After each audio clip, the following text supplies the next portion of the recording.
যখন কেউ investment portfolio শুরু করছে একটা বেসিক পয়েন্ট থেকে কিন্তু ফাইন্যান্সিয়াল প্ল্যানিং শুরু করা উচিত। প্রথম কথা হচ্ছে আমি অ্যাকনলেজ করব এই জেনারেশনকে, আগের এই জেনারেশনটা, মানে আগের এই জেন জি কলেজে পড়াকালীন কিন্তু তার ইনভেস্টমেন্ট স্টার্ট করে ফেলছে। 3টে ফিলোসফিতে মানুষ চলেন: ইনকাম, এক্সপেন্স, আবার এক্সপেন্স। মানে টপ ক্যাটাগরির মিউচুয়াল ফান্ড আছে যেটা মানুষ খুব ইন্টারেস্টেড। একটা হচ্ছে মিড ক্যাপ মিউচুয়াল ফান্ড, ফার্স্টে সেটা বলুন, দেন আমি আবার স্মল ক্যাপে আসছি।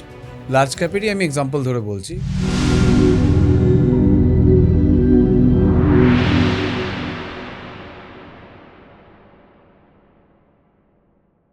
যখন কেউ ইনভেস্টমেন্ট পোর্টফোলিও শুরু করছে তখন তার হাতে যে অনেক টাকা থাকতেই হবে তার কোনো মানে নেই, একদমই নয়। একটা বেসিক পয়েন্ট থেকে কিন্তু ফাইন্যান্সিয়াল প্ল্যানিং শুরু করা উচিত। একদমই। তো এইটা আপনি একটু বোঝান যে ইন জেনারেল ধরুন এখন যারা চাকরি শুরু করছে, যাদের কর্ম জীবন শুরু, তারা অনেকেই ভাবেন যে হাতে বেশি টাকা পয়সা নেই, কিভাবে তারা শুরু করবে শুরুটা?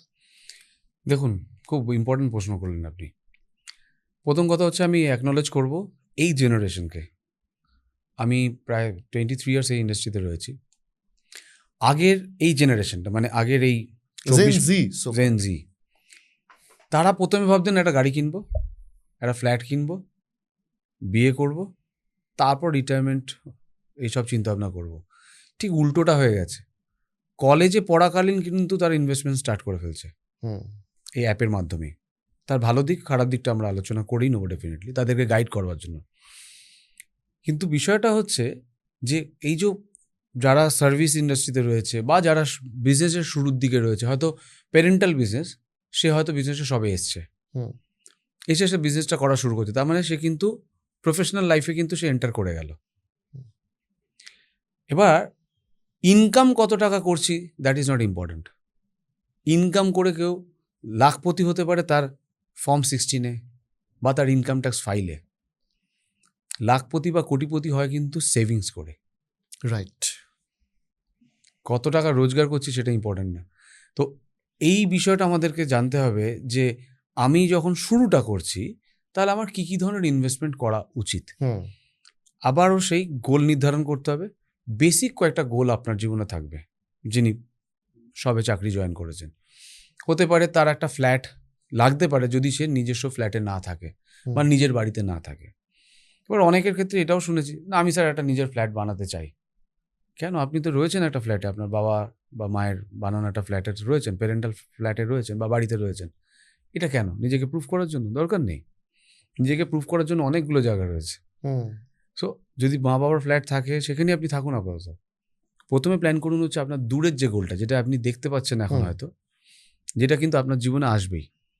কেন? আজকে মোস্ট অফ দ্য ইনস্টিটিউশনেই কিন্তু বা মোস্ট অফ দ্য সেক্টরেই কিন্তু পেনশন নেই। তো পেনশন প্রভিশনটা যদি আমি চাকরির জীবনে শুরুতে 25 বছর বয়সে ভাবলাম না, আমি জাস্ট ইনভেস্ট করে যাচ্ছি। কিন্তু বলেছি একটু আগে, অ্যাকনলেজ করছি তারা ইনভেস্ট করছে, কেন করছে জানে না, ইনভেস্ট করে যাচ্ছি। তার যদি পিছনে গোলটা না থাকে তাহলে কিন্তু অসুবিধা। এবার গোলটা কি? প্রথম গোলটা হওয়া উচিত যে যদি সে গভর্নমেন্ট সার্ভিস করতেন বা আগেকার গভর্নমেন্ট সার্ভিসে যেরকম ছিল, চাকরির শুরু থেকেই তার একটা পেনশন ফান্ড ক্রিয়েট হওয়া শুরু করলো। সো এই প্রথমেই তাকে প্ল্যান করতে হবে যে 24-25 বছরের ছেলে বা মেয়েটি চাকরিতে ঢুকছে, তার 55 বা 60-এ একটা লামসাম টাকা পাবে আজকের প্রয়োজন অনুসারে। সেই কর্পাসটাকে আগে সেট করুক। It may be 1 crore, it may be 2 crores or may be more. সেইটার জন্য আগে একটা প্ল্যানিং করুক। যে প্ল্যানিংটা তাকে প্রথমেই ডিসাইড করে নিতে হবে, আমি এখান থেকে তুলব না, যা কিছু হয়ে যাক না কেন, কোনোভাবে আমি এখানে হাত দেবো না, কেন ওটা হচ্ছে তার রিটায়ারমেন্টের কর্পাস। এবার আমি ভাববো যে আমি একটা গাড়ি কিনবো। গাড়ির দাম কত? লেটস সে 30 লাখ কি 10 লাখ। ডাউন পেমেন্টটুকুই ভাববো। পুরো গাড়ির দাম দিয়ে আমাকে কিনতে হবে এরকম কোনো ব্যাপার নেই। আর যদি আমার এরকম ডিজায়ার থাকে, আমার যদি ইনকাম আমাকে সাপোর্ট করে, তবে আমি ভাবতে পারি যে না, আমি লোন নেবো না, আমি 10 লক্ষ টাকার গাড়িটা ক্যাশেই কিনবো ওই সময়, মানে টোটালটা আমি পেমেন্ট করে কিনবো। তো একটা হচ্ছে রিয়ালিটি, যেটা একটু আগে আপনার সঙ্গে আলোচনা হচ্ছে, আর একটা হচ্ছে স্বপ্ন। তো আমাকে রিয়ালিটিতে ভাবতে হবে যে আমি কতটা পারি। তো কেন আমার ইনকাম আজকে এক্স আর আমার চিন্তা ভাবনা এত বড় বড় করলে হবে না। হবে না। চিন্তা ভাবনা থাকতেই হবে। আমার গোল লক্ষ্য হুম। বড় থাকতেই হবে, হুম, কিন্তু অ্যাজ অফ নাও আমি কোথায় রয়েছি সেই জায়গায় দাঁড়িয়ে আমাকে ভাবতে হবে।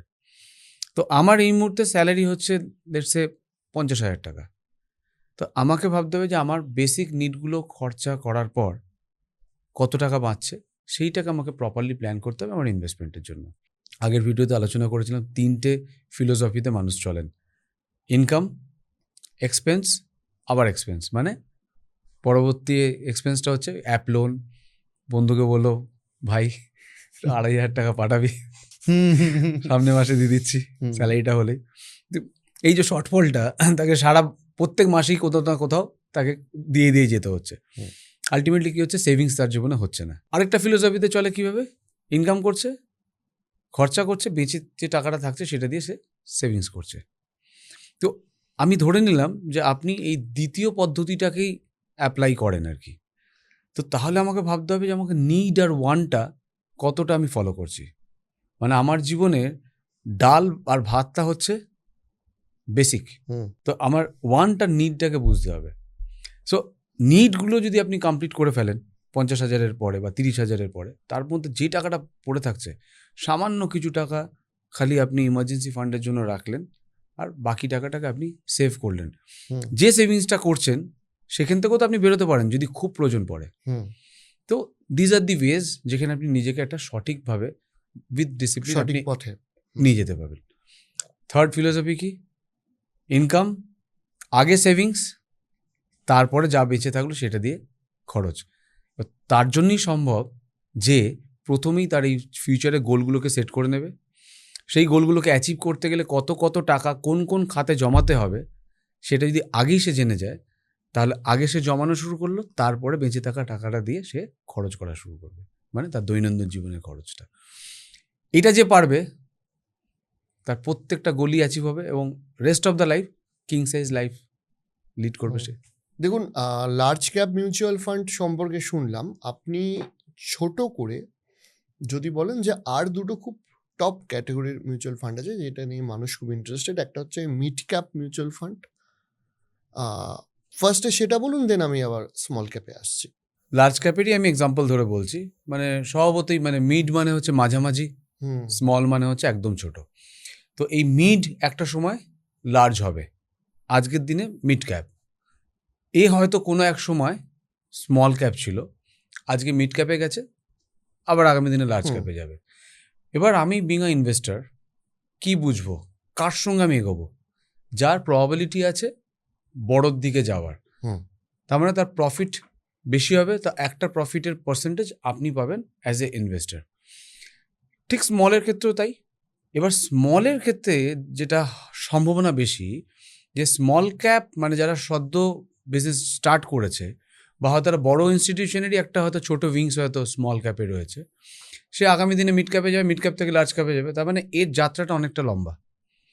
ফলে অনেক ক্ষেত্রে দেখা যায় যদি আমি একটু লং টার্মে ইনভেস্ট করি, মানে if it is more than 10-12 years, 15 years, 20 years, তাহলে কিন্তু আমি নির্দ্বিধায় আমি স্মল ক্যাপে ইনভেস্ট করতে পারি, অসুবিধা কিছু নেই। কেন জানি আমরা একটা সময় এ ঠিক পারফর্ম করবে এবং লার্জ ক্যাপে গিয়ে পৌঁছাবে। এই যে লার্জ ক্যাপে গিয়ে পৌঁছানোর আগের মুহূর্তটা, এ আমাকে একটা অ্যাভারেজ রিটার্ন বেশ ভালো মতন দিয়ে যাবে। মাঝে মধ্যে দেখবেন যখন মার্কেট খুব ওপরের দিকে এগোচ্ছে 30-40% পর্যন্ত গ্রোথ দিয়ে দিতে পারে। হুম, মিড ক্যাপে হয়তো সেটাই 25-30% দেবে, লার্জ ক্যাপে হয়তো সেটাই 12-15% দেবে। তো আমাকে তাহলে বুঝতে হবে যে আমার গোলটা কত দিনের, হুম, সেই অনুযায়ী আমি মিড ক্যাপ কতটা রাখবো, স্মল ক্যাপ কতটা রাখবো, লার্জ ক্যাপ কতটা রাখবো। আমার যদি এই বোঝার ক্ষমতাটা না থাকে কতটা রাখবো, তাহলে আমি মাল্টি ক্যাপে যেতে পারি, হুম, যেখানে আমি সব কটারই আমি এসেন্স পেয়ে যাব। কিন্তু মাল্টি ক্যাপে একটা বিষয় রয়েছে, সেটা হচ্ছে 25% large cap, 25% mid cap and 25% small ক্যাপে। এইটাই কিন্তু প্যারামিটার, এটাই থাকতে হবে। আর বাকি যে 25% এটা থাকে হচ্ছে ফান্ড ম্যানেজারের হাতে। সে সে যেটা চাইলে মনে পরে করবে, সেটাকে হ্যাঁ। হেজিং করার জন্য সে হয়তো আরবিট্রেজ ফান্ডের টাইপের ফান্ডগুলোতে ইনভেস্ট করতে পারে। তাহলে এইটা একটা পদ্ধতি যে আমি কিছু বাবা বুঝি না, আমি দিয়ে দিলাম হচ্ছে মাল্টি ক্যাপে। মাল্টি ক্যাপের আন্ডারে। আরেকটা ক্যাটাগরি হচ্ছে ফ্লেক্সি ক্যাপ। হুম, বহু নাম রয়েছে যারা খুব ভালো পারফর্ম করে আসছে অনেক দিন ধরে ফ্লেক্সি ক্যাপে। ফ্লেক্সি ক্যাপটা জিনিসটা কি, যে ফান্ড ম্যানেজারের হাতে পুরোটাই 100% আপনার ছেড়ে দেওয়া রয়েছে যে আপনি যখন যেরকম খুশি আপনি ফান্ড সুইচ করুন এদিক থেকে ওদিক। তো আপনি বিং আ ইনভেস্টার প্রথমে জাজ করেছেন আমার গোলটা কী কী, সেই অনুযায়ী আপনি ফ্লেক্সি ক্যাপ বা small cap, mid cap, large cap নিজের মতন টেলারমেড করেছেন, অথবা আপনি মিড ক্যাপে রেখেছেন।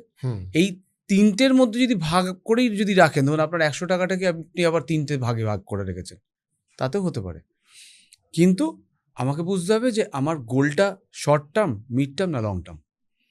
শর্ট টার্ম বলতে আমি বুঝি বিলো 5 ইয়ার্স, মিড ক্যাপ বলতে হচ্ছে 5 to 10 ইয়ার্স, লং টার্ম হচ্ছে 10 to 15 ইয়ার্স অ্যান্ড অ্যাবভ। এবারে বিলো 5 ইয়ার্সে ইনভেস্টমেন্ট ক্যাটাগরিতে কখনোই কিন্তু এই পোর্টফোলিওটা যাবে না। কেন?